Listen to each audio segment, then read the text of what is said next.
early in my career, I actually joined a team where all of my peers for the most part were extroverts, completely comfortable being vocal in meetings, and that was their leadership style. Especially at that stage in my career, I was a lot quieter, a lot more introverted, and I had this moment where I wondered, could I succeed in this team and this role with staying true to my style? Unfortunately, had a very strong mentor at that point of time who encouraged me not to change sort of who I was or my style and to stick to it. 6 months down the line, without changing much of my style, I delivered a fairly massive program with good success. My learning was actually figuring out what strengths my style brought to the table and leaning in on those in order to succeed. You're a teacher as a leader in a large way. So there are certain things that are important to you as a leader in terms of how the culture you want in the org, how people should think about the programs that they are running, or what the quality of the software should be. And really, your role as a leader is to figure out how to scale and have every person in your org represent the same behaviors that you want in a way. The second thing that I think most successful leaders have is very clear thinking. Whether it's about a long-term vision, whether it's about how to approach a certain program, it's very clear vision and thinking on these attributes, and then you figure out how do you pass on that message and the vision to your entire organization so you can succeed at scale. I sort of had this mental model changed where I realized that I want to determine the destiny of my team, and my leadership is there to help me. They are there to sort of there to provide some inputs, but really I should be able to determine the destiny of my team, and it completely changed the way that I operated. Like, am I going to find out if if the funding for this program that my team is going to own is it going to be there or not? To really be asking yourself the question, hey, should this program be funded at all from a company perspective? And if it is not, and if your answer is, hey, it really shouldn't be funded, then what's your alternative? Where else could you go put your resources?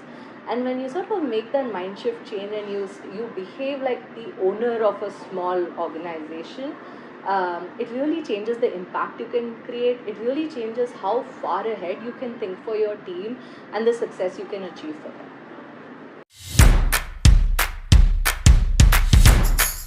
Okay, maybe I shouldn't say this, but I actually enjoy a little bit of high pressure and stress.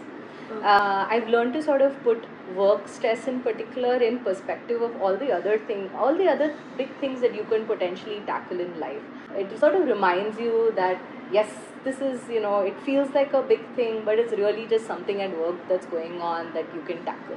I also have two other very tactical things that I do in order to manage stress. One is compartmentalization. I've learned that for me, when I wrap up work, if I go work out or if I go play, it really helps me separate work from family. The second thing that I'm very, very mindful about is actually not ruminating on a problem that I'm stressed out about at work. If something is not making me happy at work, should I make a move? Should I make a change? Or do I want to stick it around because of some outcomes that I want to drive? And I make that decision once, and I don't revisit it until a certain time, until I have seen some outcomes or not. And that behavior, I feel, gives me a lot of good mental health. Otherwise, the behavior pattern that gets very unhealthy is if you continue to sort of ruminate on the same problem over and over again with nothing really changing in terms of your decision making framework day over day.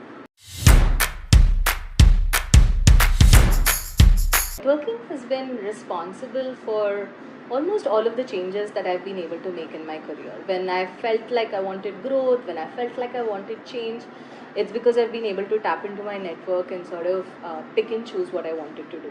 My best tip about networking, I'd say, is actually being super intentional about it. I have scheduled time every week on my calendar that forces me to go meet with somebody that's not related to anything that I'm working on.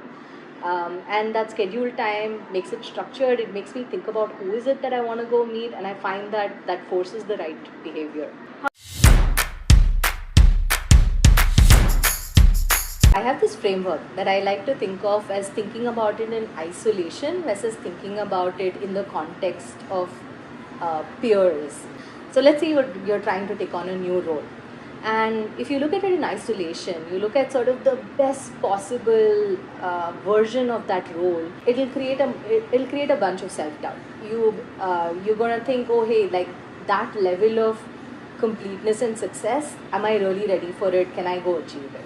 I do this in all moments of self-doubt. I step back and I ask myself, look at some of your peers who are trying to do the same thing, and that resets an expectation of perfection and allows you to feel more confident tackling the challenge.